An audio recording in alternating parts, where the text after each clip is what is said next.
Hey folks, it's Lindsey Hellison with SPS back in the building over at the Derrick Coleman DC Elite Summer League Day 1.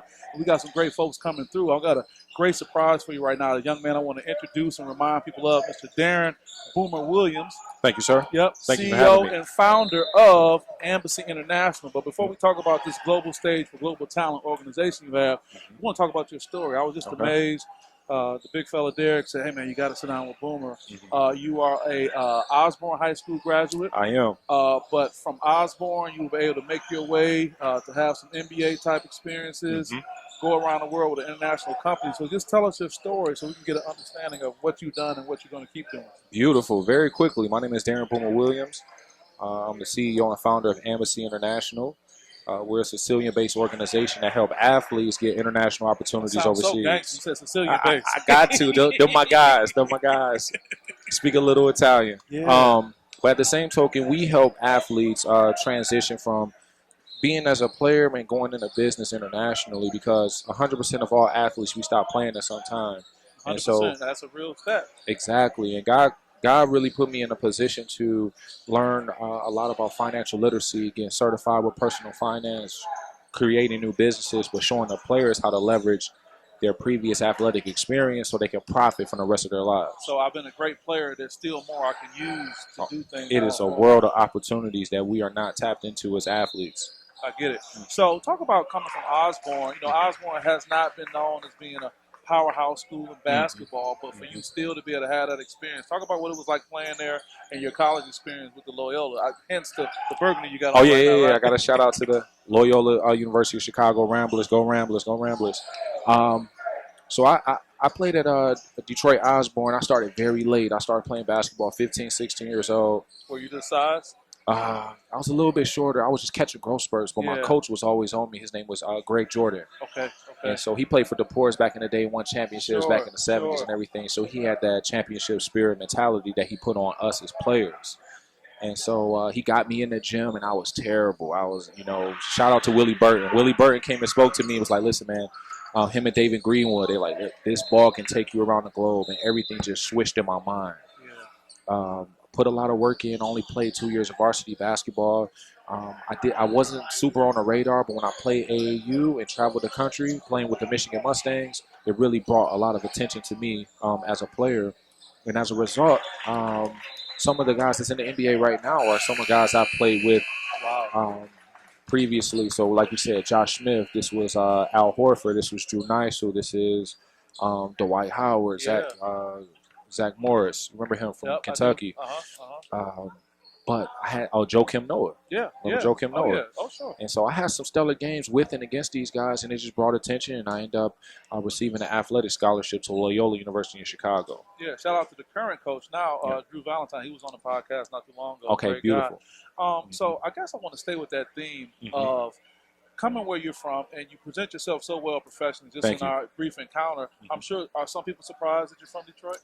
Exactly. So what I find is, so I live both on West Side and East Side. So West Side is like Joy Road, Greenfield area. Yes, on East Side is like 7 Mile and Hoover area. So I got a good dose of the city's culture very early in my life. But what I find out is this: it don't matter where you are around the world.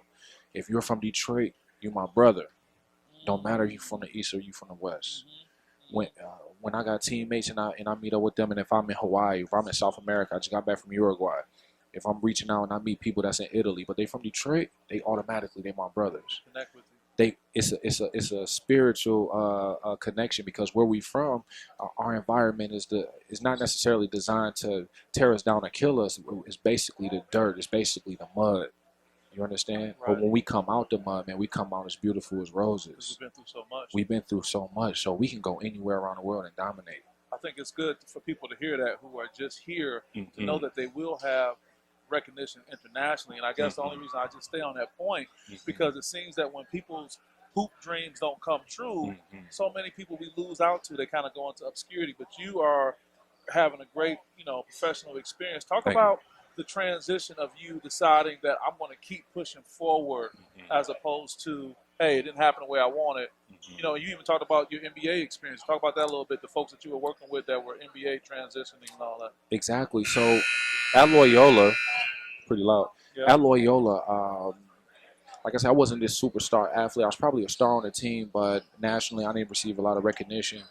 But I had a trainer. His name was Enver Poljak, and he trained me privately, but he was a professional scout for the Indiana Pacers. Okay. So once I graduated, I automatically was tied in with the Boston Celtics, with the Indiana Pacers, with the Chicago Bulls. And just through his connection, he granted me access to have agent representation by a guy named Mike Nadich. And Mike Nadich represented about 10 to 12 guys in the NBA, but he represented me.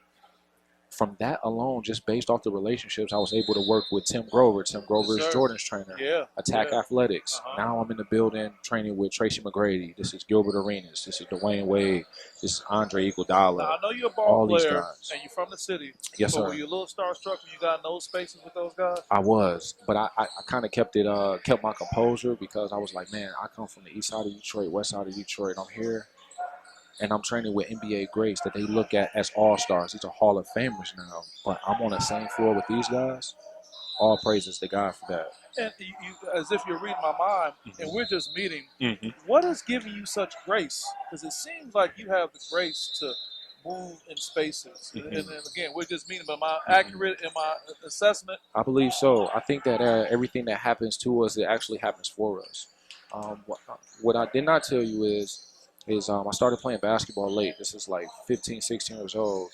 And so by that time, the trainer's already gone. The trainer's already moving. So I'm competing with guys who've been playing since they were 6, 7, 8 years old. And I'm trying to learn. My body is growing. I tore my ACL the last game of my senior year playing against Kettering High School. And I had about 30 scholarships, and I lost them all. So very quickly, I understood that this was business, but this was out of my control. And so I had to fight depression. I had to see players that I played with go to these mega universities. I saw Division I universities that gave me interest, and they stopped calling me. And so instantly, with the help of my father, we already established mentally that, man, we're just going to use the game for as long as we can use it. And I discovered that this basketball game is special. All it is a tool. The players, they have this in their mind that they're going to make the NBA, and which is great because they can. But at the same token, a very small percentage or few, only 4,500 players in 75 years has ever played in the NBA. Let's repeat that. 4,500 75 years of the NBA. In 75 years of the NBA, only 4,500 plus has ever played in the NBA. So even if you have the skill and ability to do so, there's a great chance that you might not because there's not enough spots available. And that has nothing to do with you. Has nothing to do with you. That's just the odds and the numbers.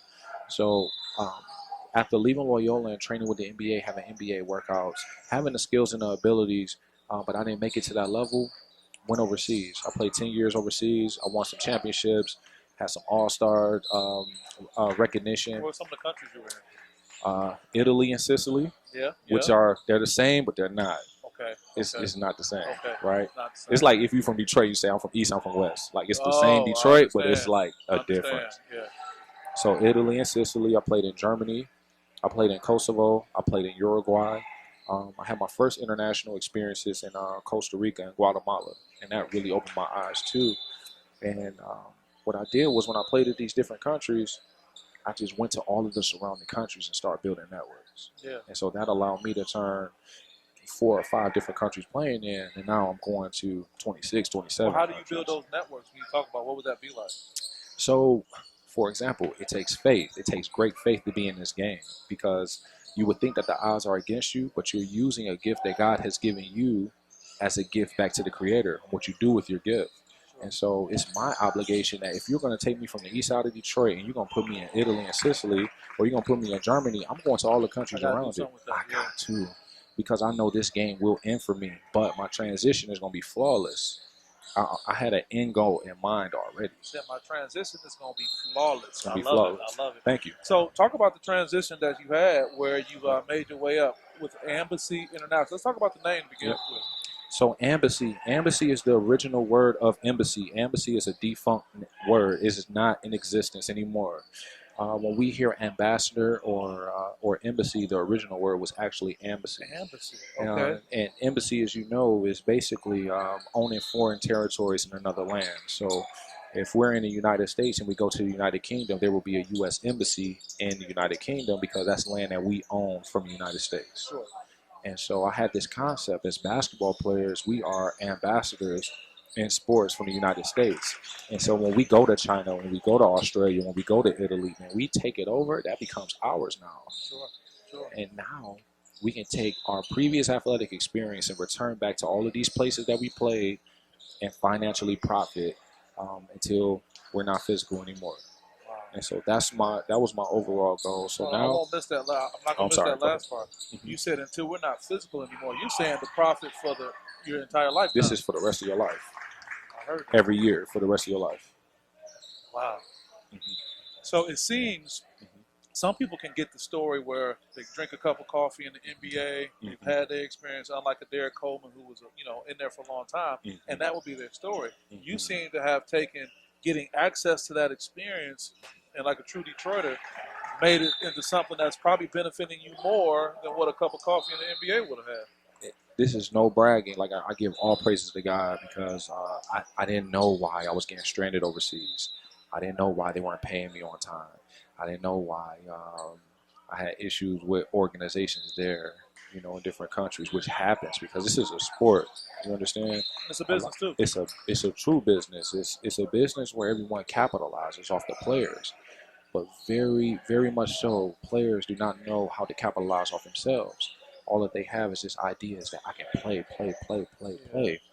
But while you're playing, you can go to these other avenues financially that will allow you to profit more off the court than on the court. And so it won't matter what they pay you now because I'm going to come here.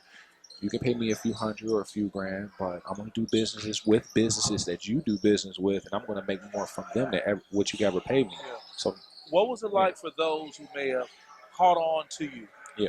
That may have watched you and say, this guy is a little different. Did you get support? Did you get challenged? Was there a mixture of that? You follow what I'm saying? You know what? I don't like to speak. I don't like to speak bad, but I feel that I had the support from the right people. When you can do great things for other people, you will have their support because they receive some sort of incentive just by, let's say that you own this radio station, right? Internet radio, and you got video. Well, you might see someone who try to get extra close to you not because they want to have an interest in you, because they see what you are doing in your platform and they can capitalize off of that. Sometimes they know it, sometimes they do know it. You understand? Sometimes they know it, sometimes they really don't know it. Yeah. But you have to evaluate who's there for you, who's not really there for you. And at basketball, as you can see, you have a guy out here that's doing 360 windmills. I guarantee you he's going to attract everyone in here, but everyone here won't have his best interest. And so for those of you guys that are watching this, please use this game as a tool. Use it to exponentially learn more about yourself, discover who you are. If your basketball will reveal if you are an on-time person or not. Basketball will reveal if your teammate is on the floor, will you help them up or will you step over, or have disrespect towards your enemy on the court. Basketball is going to reveal all of the characteristics inside of you because as a professional scout, when I look at a player and I can see if he's selfish, I can see if he defends his teammate, I can see if he makes the extra pass, that is who he is in real life. Yeah. And that's the beauty of basketball. You can see it all in real time. Reveals it all. In wow. Real time. And you make me want to get out here and run up and down with some of these young cats. I'm ready, man.